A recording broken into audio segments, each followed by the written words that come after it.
महाराष्ट्र दिनाचं औचित्य साधून बदलापूर ग्रामीण रुग्णालयात डायलिसिस सेंटर सुरू करण्यात आले। आमदार किसन कथोरे यांच्या हस्ते या सेंटरचं लोकार्पण करण्यात आलं। या सेंटरमध्ये डायलिसिससाठी 5 खाटांची सोय करण्यात आली असून 3 शिफ्टमध्ये जवळपास 30हून अधिक रुग्णांना या ठिकाणी मोफत डायलिसिसची सुविधा मिळणार आहे।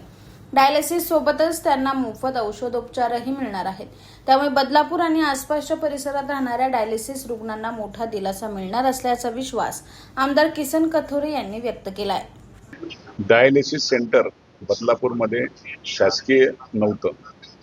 फार महत्त्वाची मागणी बदलापूरकरांसाठी आणि ग्रामीण रुग्णालयासाठी आपल्या तालुक्याला एक फार मोठं वरदान मिळालं।